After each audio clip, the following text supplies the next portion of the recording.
거죠. 하나님께서 아브라함을 만나주세요.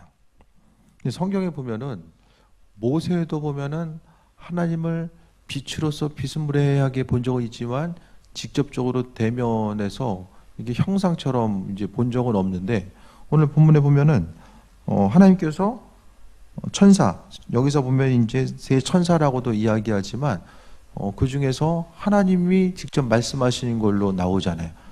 그러니까 어떻게 생각하면 하나님이 사람의 몸으로 나타나셔서 아브라함에게 직접적으로 이야기하는 듯한 모습을 보게 됩니다. 이거 볼 때마다 어떤 생각을 좀 하셨습니까?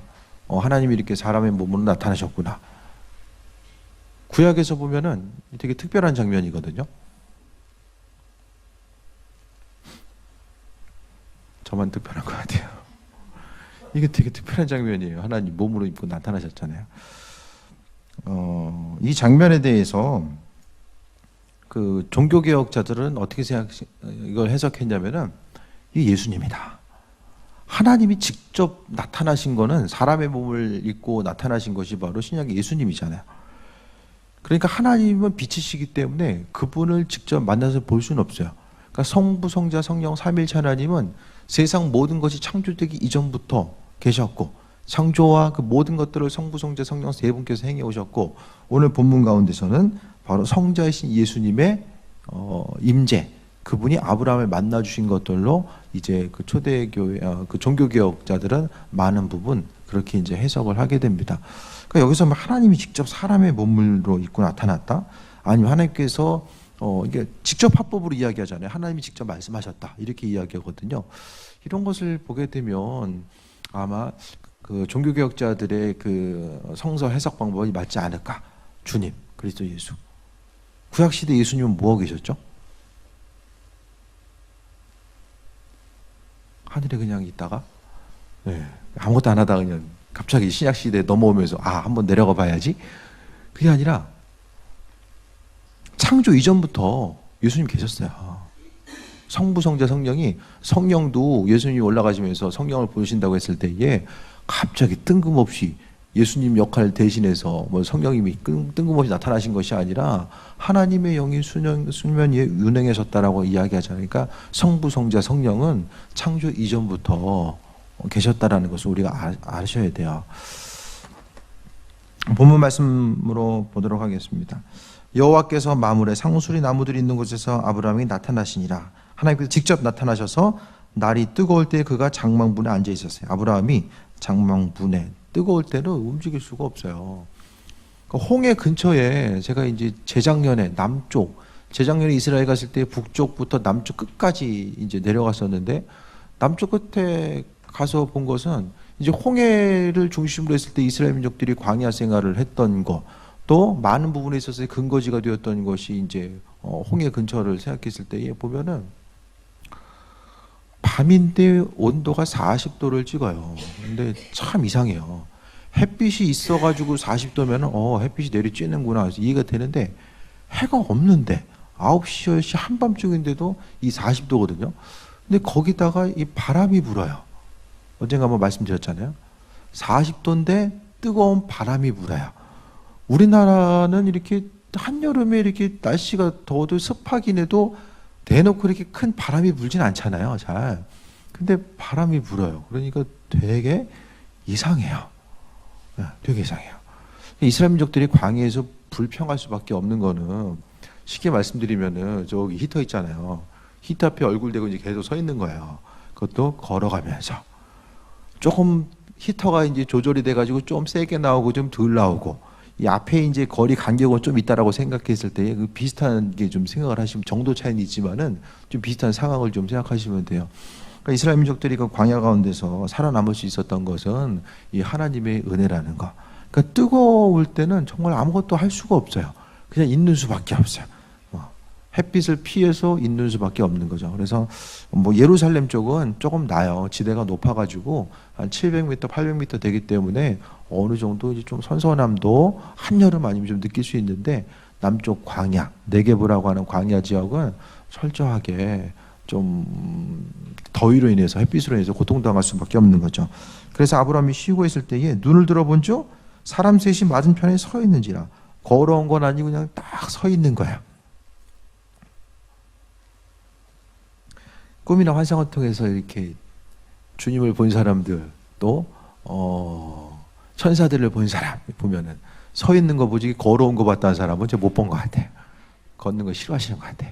그러니까 순간 딱 이제 서 있는 것을 보게 되는데, 그들이 보자 그 장막문에 달려가서 영접하여 몸을 땅에 굽혀 이르되, 내 주여 내가 주께 은혜를 입어 싸우면 원하건대 종을 떠나 지나가지 마시옵고. 그러니까 아브라함이 봤을 때에 누군지 알아본 거죠. 아, 세 사람 저기 서 있나 보다. 덥겠네. 이제 그러고 지나갔으면 모르겠는데 그게 아니잖아요. 근데 이 당시의 문화는 손님이 오면 무조건 대접을 해요. 왜냐? 몇 가지 이유가 있는데, 그 당시에 보면은 이제 법과 질서 체계가 국가라는 틀 가운데서 정립이 된 게 아니기 때문에 누가 지나가다가 이렇게 물리적으로 해를 가할 수 있잖아요. 그러니까 최대한 친절하게 대하는 것이고, 또 이 당시에 보면은 어떤 무슨 여관이라든지 이런 거점을 발견할 수 없으면 사람이 음식이나 물을 구하지 못하면 죽을 수밖에 없거든요. 그러니까 띄엄띄엄 사람이 있다 보니까 누군가를 대접해 주지 않는다라는 것은 그 사람을 또 죽음에 내모는 이런 일이기 때문에 도와주는 것이 관례였고, 이들의 또 고대 근동에서는 문화였습니다. 그래서 물을 조금 가져오게 하사 당신들의 발을 씻기시고 나무 아래 쉬게 하소서. 발을 씻기는 것도 손님이 왔을 때에 발을 씻기는 것이 어쨌든 첫 번째로 해야 될 의무이고 또 예의인 것. 누굴 초청했을 때에 그렇게 이제 움직이게 됩니다. 그래서 내가 떡을 조금 가져오리니 당신들의 마음을 상쾌하게 하신 후에 지나가셔서 당신들의 종에게 오셨음이니이다. 그들이 이르되 내 말대로 그리하리라. 말씀 가운데 어쨌든 그냥 보내면 안 될 것 같다라고 하는 아브라함의 감이 있었던 것 같아요.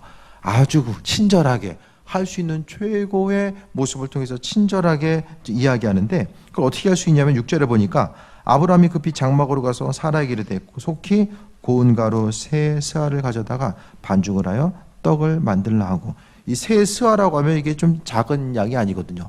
그냥 뭐 세 사발, 밀가루 세 사발, 이게 아니라 좀 어느 정도 양이 되는 부분을 이제 푸대 단위 좀 많은 부분.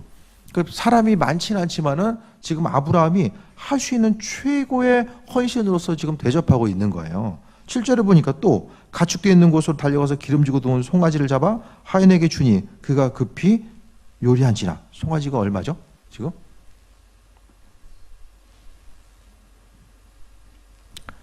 $400에서 $500만 갑니다. 소 키우는 동네에서 목회하신 분이 얘기 들어보니까 소 새끼 나면 신방도 가는 거야. 지금도 시골에서는. 왜? 소가 그냥 소가 아니에요. 식구예요. 한 식구. 네? 소가 병들면 소 위해서 기도해야 되고 400~500이라니까요. 송아지가. 소가 좀 크면 1,000만 원이 넘어가요. 그러니까 한 마리 가시면은 이제 재산상의 이제 손실이 이제 상당히 큰 거죠. 그러니까 보니까 아니, 소원한다고 신방을 가? 처음에 좀 의아하게 생각했는데 그 동네 문화를 생각해 보니까 그렇더라고요. 소를 낳는데 이제 목사님이 신방 안 오신다. 좀 애매한 상황이 펼쳐질 수 있는 거죠. 네. 그래서 지금 보니까 좋은 송아지를 잡는 거. 지금 보면은 지금 우리나라에서도 송아지의 재산 가치가 있는 것처럼 오늘 본문 가운데서 이스라엘 민족들 가운데서도 뭐 우리나라만큼은 아니지만은 송아지의 재산 가치가 있는 거야. 그러니까 준비했다는 듯이 준비했듯이 이렇게 이제 계속해서 움직이고 빠르게 손님 대접을 위해서 움직이는 것을 본문 가운데 또 볼 수 있습니다. 그러니까 아브라함이 생각했을 때 최대한 헌신을 다해서 대접하는 것. 그리고 8절에 아브라함이 엉긴 젖과 우유와 하인이 요리한 송아지를 가져다가 그들 앞에 차려놓고 나무 아래 모셔서 그들이 먹으리라. 이거 지금 생각하면 왕처럼 대접한 거예요. 왕처럼. 아니 농사 진다고 해서 목축 간다고 해서 이게 송아지 잡는 게 쉬운 일이 아니잖아요. 그렇죠? 그러니까 지금 할 수 있는 누군가가 다가왔을 때에 손님이 왔을 때 할 수 있는 최고의 대접을 아브라함은 지금 하고 있는 거예요. 그것을 통해서 봤을 때 우리가 누군가에게 수고하고 헌신하고 나누고 베푸는 것도 우리가 그것이 뭐 주님께 행하든 주변 누군가를 행하든지 간에 그냥 표 안 나게 행하는 것이 아니라 할 수 있는 최선을 다해서 섬기고 나누고 베푸는 것이 바로 이 성경적인 관점 가운데서의 모습이고, 또 아브라함은 그러니까 사람이 움직인다라는 것은 어떤 분별력을 가지고 움직이잖아요. 사물을 바라보면서 내가 어떻게 움직여야 될 것인지에 대해서 그 온전한 분별력이 중요한데, 오늘 보면 아브라함은 자신이 할 수 있는 최고의 헌신을 통해서 해야 되는데, 조금 더 몸을 움직이고 할 수 있는 최고의 것을 대접해야 되는 때라는 것에 대해서 그는 좀 분별력을 가지고 있었던 것 같아요. 그러니까 순간 그가 이제 입술로서 범죄하고 또 아내를 누이라고 이제 속이는 그런 일들을 했지만은 그래도 믿음의 조상으로서 항상 그는 어느 정도의 그 분별력을 가지고 나아갔던 것도 보게 됩니다. 그래서 나무 아래 모셔서 그들이 먹으니라라고 합니다. 그러니까 할 수 있는 최고의 수고와 헌신 자체가 또 얼마나 중요한가, 그것에 대해서도 발견하게 되고요. 그러니까 우리가 행하는 것들 하나님께서는 다 기억하시고 인도하신다라고 합니다. 9절에 그들이 아브라함에게 이르되 내 아내 사라가 어디 있느냐 대답하되 장막에 있나이다. 그러니까 지금 하나님께서는 아브라함의 문제가 뭔지를 알아요. 뭔지를 알아요. 아내도 있고 재산도 있는데 아이만 없어요. 그 사실에 대해서 안 거죠. 그러니까 하나님은 우리가 일일이 구하지 않아도 미리 아시죠. 우리의 마음과 생각에 대해서 아시지만 그래도 하나님께서는 한편으로는 그 기도의 제목을 가지고 하나님께 나와서 친밀하게 교제하기를 원하신다는 것 또한 보게 됩니다. 그러니까 하나님이 우리 인생 가운데서 우리에게 가장 원하시는 게 뭘까? 가장 정말 원하는 게 뭘까? 믿는 자로서 가장 하나님께서 우리에게 원하시는 것들이 무엇일까에 대해서 좀 생각을 해보시기 바랍니다. 주님 원하시는 것들은 다 믿음의 교제죠. 가장 원하시는 것들은 믿음의 교제이고, 또 그 교제함을 위해서 하나님께서는 만나주시고 또 우리의 필요에 대해서 채우시고 인도해 주심을 말씀합니다. 10절에 보면 그가 이르되 내년 이맘때에 내가 반드시 내게로 돌아오리니 내 아내 사라에게 아들이 있으리라 하시니 사라가 그 장막 문에서 들었더라 라고 합니다. 오늘 본문 가운데서 하나님이 아브라함에게 자녀를 약속하신 것이 지금 세 번째예요. 너 자녀가 있을 거야. 너 아내에게서 자녀가 있을 거야. 라고 하면서 이제 또 구체적으로 언제? 내년에 있을 거야. 지금 조금 더 조금씩 하나님께서 아브라함을 향해서 말씀하신 약속의 메시지가 좀 가까워져요. 조금 더 구체적으로 보여진다는 거죠. 그러니까 하나님의 약속 자체가 있을 때에 하나님이 지금 20년 이상 지난 거거든요. 그 아브라함이 본토 친척 아비집을 떠나라고 했었던 그 말씀을 듣고 움직이고자 한 것이 수십 년이 지났고 하나님의 약속이 아직 이루어지지 않는 것처럼 보여요. 약속하신 것이 있는데 참 기다리는 것이 힘들죠. 하나님의 약속이 분명히 알고 있는데 이게 뭘까? 지금의 때일까? 앞으로 몇 년 뒤일까? 그것 때문에 사람이 좀 힘들고 어려울 때도 있지만 그래도 중요한 것은 하나님은 그 약속을 기억하신다라는 거야. 내게 직접 꿈과 환상을 통해 말씀하시던 누군가를 통해서 우리에게 전해주시든 간에 하나님은 기억하신다라는 것을 우리는 알아야 됩니다. 그분께서는 분명히 기억하시고 그분의 뜻과 인도하심을 통해서 풍성함으로 허락하시고 예비하시는데, 근데 사람이 못 믿고 사람이 잊어버려서 그렇지 하나님은 반드시 기억하신다라는 것. 약속을 하나님이 얼마나 중요하게 여기시는가. 틈 났을 때 틈이 나고 또 결정적인 순간 하나님이 약속을 하세요. 이스라엘 민족들과 또 모세와 약속을 하고 아브라함과 약속하고 계속해서 순간순간 약속의 말들이 있잖아요. 또 다윗을 향해서도 약속하고 하나님의 약속을 아주 중요하게 여기세요. 그렇기 때문에 우리 입술의 헌신을 통해서 하나님께 행하고자 하는 것, 우리의 믿음의 결단과 마음의 중심 또한 아주 중요하게 여긴다는 것, 그것을 좀 기억할 수 있게 되길 바랍니다. 아이가 있을 것이다 라고 하나님 약속했는데 11절에 아브라함과 사라는 나이가 많아 늙었고 사라에게는 여성의 생리가 끊어졌는지라. 가능성이 없어요. 하나님 말씀하셨는데 눈에 보이는 현실을 보니까 가능성이 전혀 보이지 않아요.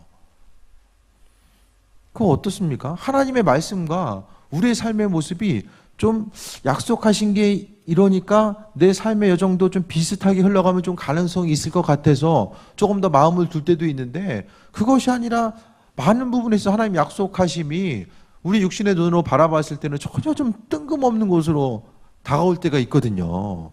그 모든 것들에 대해서 생각했을 때에 하나님 이끄심과 인도하심을 우리가 좀 돌아볼 수 있게 되길 바랍니다. 하나님 일하시면 좀 뜬금없을 때가 많아요. 성경 보면 글도 없어요? 아, 좀 뜬금없다. 그럴 때가 의외로 좀 많이 있습니다. 상황이 어떤 반전되는 것도 많이 있고 약간 좀 이건 좀 아이러니하다. 그런 것들도 이제 성경에 보면은 많은 부분을 또 볼 수 있게 됩니다. 그러니까 이제 목회가 힘든 거는 하나님이 뜬금없는데 그 뜬금없는 하나님 말씀 따라서 움직이려고 보면 목회자도 뜬금없을 때가 있어요. 이 뜬금없다라는 것이 이제 좀 뭐 말도 안 되는 상황이라기보다는 이성적인 상황과 환경에 비춰보았을 때 좀 동떨어져 있는 상황들을 이야기하죠.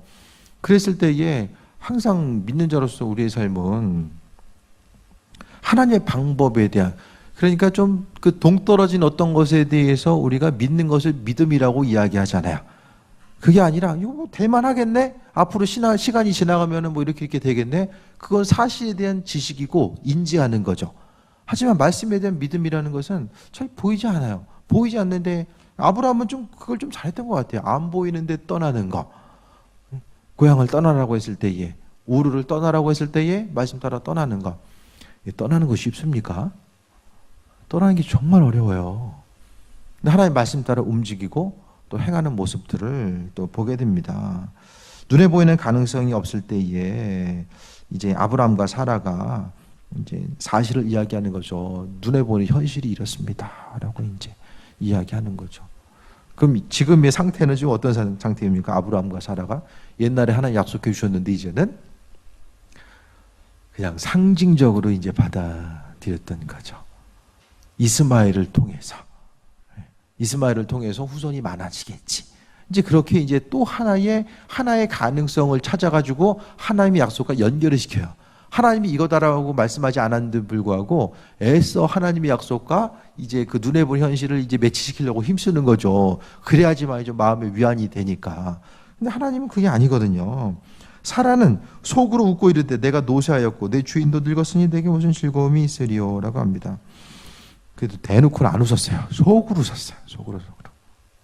하나님 말씀하셨을 때에 어떻습니까? 강단에서 선포되는 말씀이 있을 때 속으로 웃는 분 안 계십니까? 다 보입니다. 누가 왔는지. 아유, 저게 뭐 되겠어? 예? 그럴 때 없으세요? 있으면 회개하셔야 돼. 말씀 가운데서 하나님이 우리가 그 신앙의 영역이라는 것이 이러이러하니까 앞으로 이럴 거야. 어떤 과학적인 근거와 데이터를 기반으로 해 있으면 우리가 모일 필요가 없죠. 그러니까 믿음 생활을 시작했다라는 것 자체는 눈에 보이는 것을 나는 넘어서면서 살겠습니다. 하나님께서 창조주 되시니까 눈에 보이는 영역 가운데, 근데 사람이 참 이제 너무나도 이렇게 보이는 것에 익숙하다 보니까 하나님의 약속과 보이는 것 자체가 비슷하게 가지 않으면 뭔가 좀 마음이 불안하고 이상한 거예요. 근데 원래는 그 이상한 거를 당연한 것으로 받아들이기로 마음먹은 것이 신앙의 출발점이잖아요. 그 시야를 통해서 보게 되면 성경이 이상하지 않은 게 어디 있습니까? 다 이상하죠. 성경에 믿을 만한 내용이 뭐가 있습니까? 근본적으로 보게 되면은 이 창세기 내용을 통해 보면 주전 1500년, 2000년 이상을 넘어가게 되는데 그 자료를 통해서 보고 지금 우리가 나눈다는 것 그 자체가 벌써부터 이상한 거죠. 어쨌든 하나님의 말씀에 대해서 우리가 생각했을 때에, 말씀을 주셨을 때에 그것 자체를 바라보면서 항상 말씀을 통해서 우리 환경을 많이 보거든요.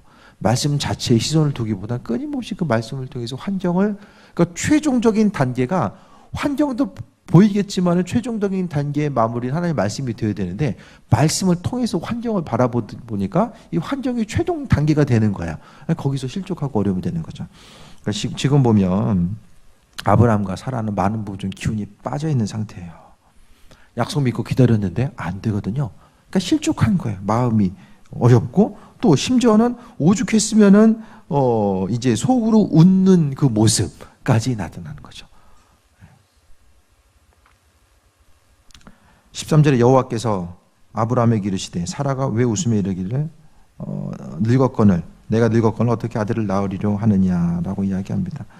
그러니까 지금 보면은 아들 얘기한 것을 보게 되면은 이것 자체가 하나님이나 하나님의 사자라는 사실에 대해서 지금 알고 있는 거죠. 아들 얘기가 나온 후부터는 본격적으로 알고 있다라는 거.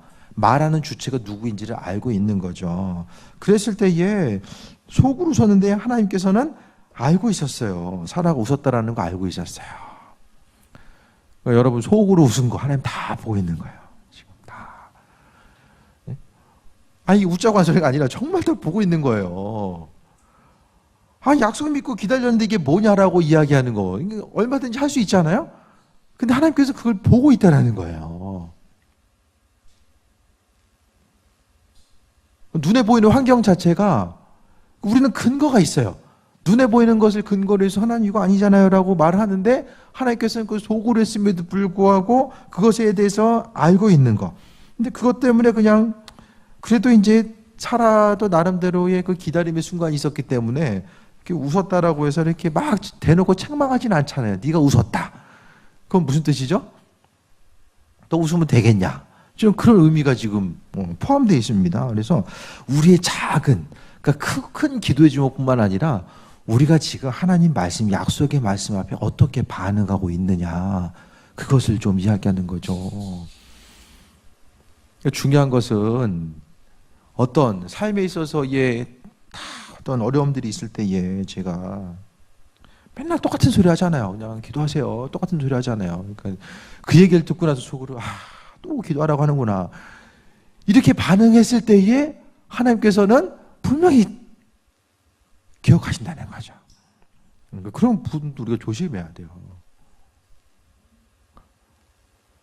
다른 게 있으면은 뭐 이렇게도 좀 해보시고 저렇게도 좀 해보시고 말씀드리면 좋은데 성경 가운데서 예수님께서 기도하셨으니까 우리도 때를 따라서 그분의 인도하심 따라 기도하는 거죠. 14절에 여호와께서 능하지 못할 일이 있겠느냐? 기한이 이를 때에 내가 내게로 돌아오리니 사라에게 아들이 있으리다. 이 말씀이 어떻게 여러분에게 다가오십니까? 여호와께 능하지 못한 일이 있느냐? 하나님 할 수 없는 일이 있냐? 여러분 반응은 어떠십니까? 눈에 보이는 환경 앞에서 하나님은 할 수 있는 일이 있고 없는 일이 있습니까? 때로는 좀 의심스러울 때가 있죠. 하나님 더 빠르게 하실 일들, 이건 좀 시간이 걸리시나?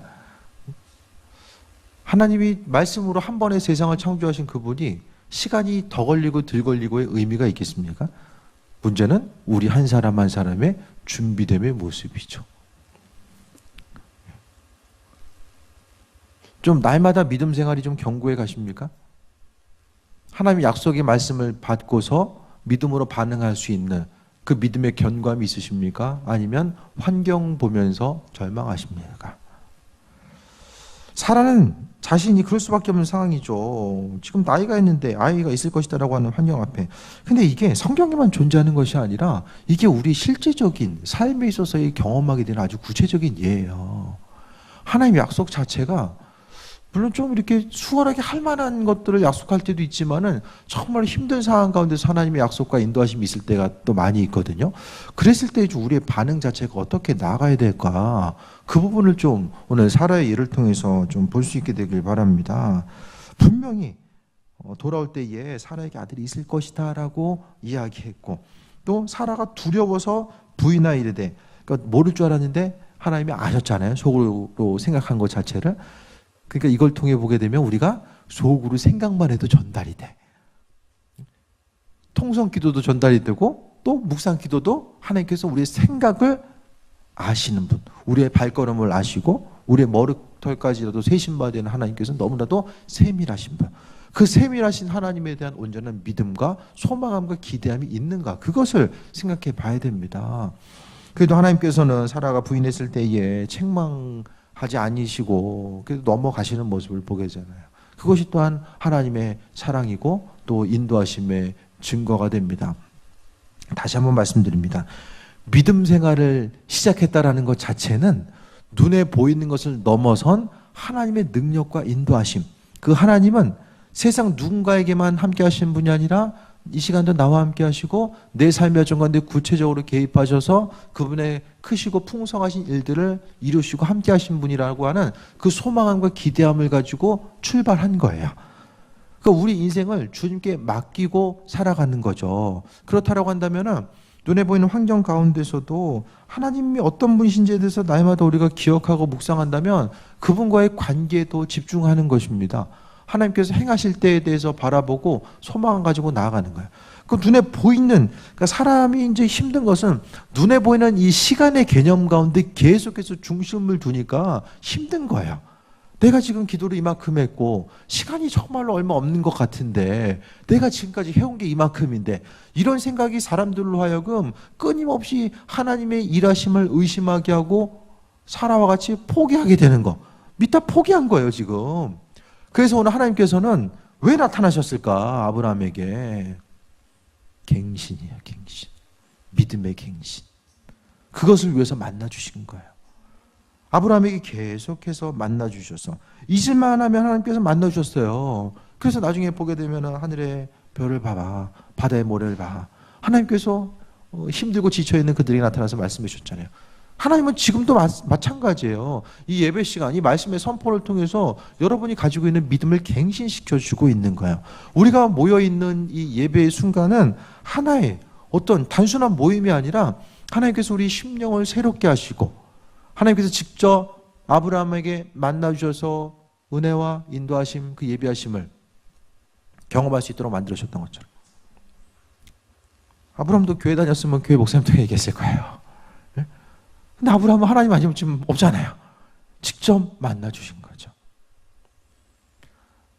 시대와 상황에 맞게 하나님은 그분의 일들을 끊임없이 이루신다라는 거예요.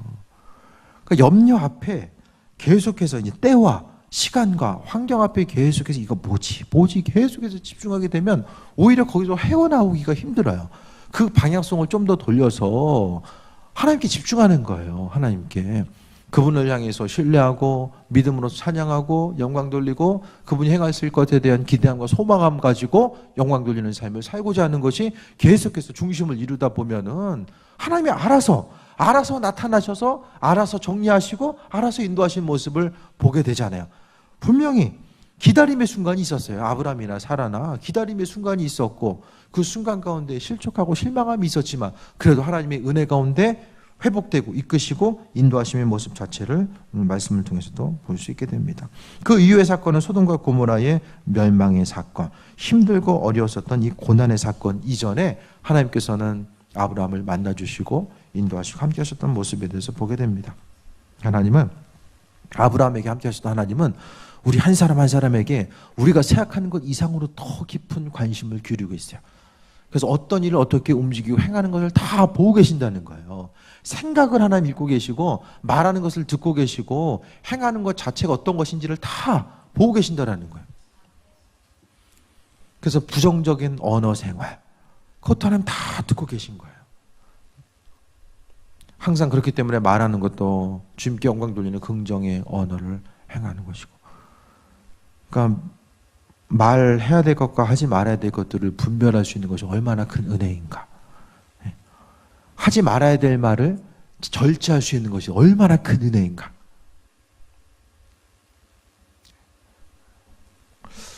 오늘 말씀 정리합니다. 하나님께서는 아브라함을 만나주셔서 아브라함에게 은혜 가운데 임하시고 인도하시고 함께 하심을 통해서 나아가는 거죠. 아브라함에게는 경험이 있었어요. 하나님이 함께 하시는 경험. 그 순간순간의 경험이 모여져서 나중에는 마지막에 시험의 때가 오잖아요. 아들 이삭을 바치라고 했었던 그 순간을 그가 넘어갈 수 있었던 것은 지난날의 고난을 통한 아버지 하나님을 경험했던 그 순간순간들을 그에게 있었어요. 그것이 믿음의 능력이 되었었고, 그러니까 체험하는 신앙 또한 우리가 중요하다 말씀드렸잖아요.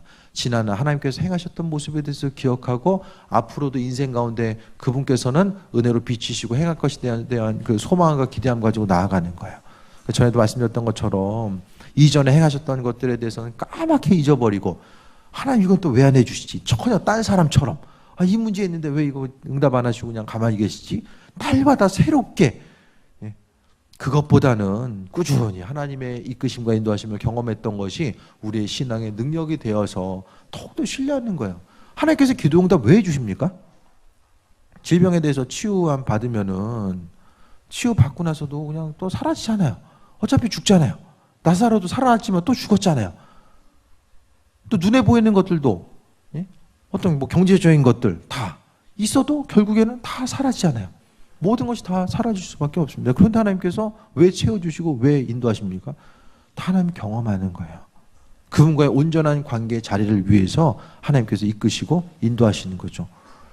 그런데 이 하나님과의 관계가 최종적인 단계가 아니라 눈에 보이는 것이 거기에 있으면은 잘 생각해 볼 수 있게 되기 바랍니다. 환경 따라 흔들리면은 최종적인 목적이 하나님이 아닌 거야. 안타깝고 아쉽지만. 말이 쉽지는 않죠. 말처럼 쉽지는 않죠. 하지만 우리가 궁극적으로 추구해야 될 것은 하나님과의 관계입니다. 눈에 보이는 그것이 아니라. 난 보이는 환경 때문에 날마다 믿음 왔다 갔다 한다. 그럼 내 주인이 하나님인가? 눈에 보이는 환경이 어떤 것인가를 생각해 보셔야 돼요.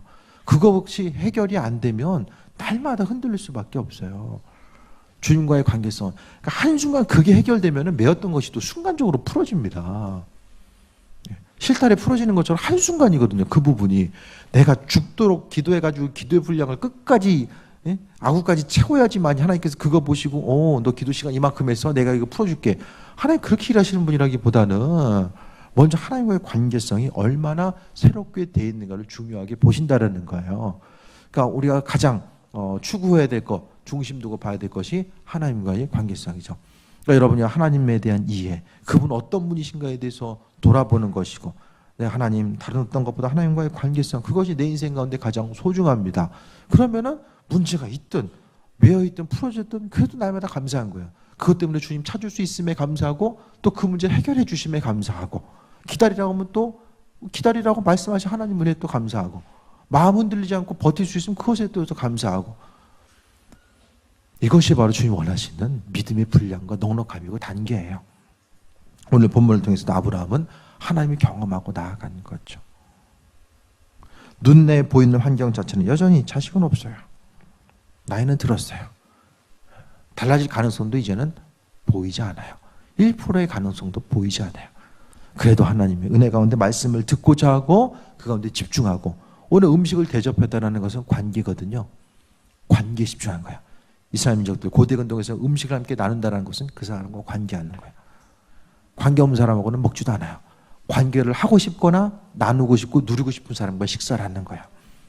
그 시간을 통해서 관계가 풀어지는 거죠. 식사를 통한 관계가 풀어짐을 통해서 하나님은 아브라함에게 다시 한번 소명과 사명을 갱신시켜 주시고 기도응답의 자리로 이끄시고 함께 하셨던 것을 보게 됩니다. 관계. 전도하는 것도 주님 기뻐하신 일, 그분과의 온전한 관계성 때문에, 물론 영혼 구원도 마찬가지죠. 주님 기뻐하신 일, 그 영혼에 대한 귀하게 여기는 마음도 있지만 주님 기뻐하신 일이니까 우리가 행하는 것이고, 말씀 따라 살아가는 것도 마찬가지입니다.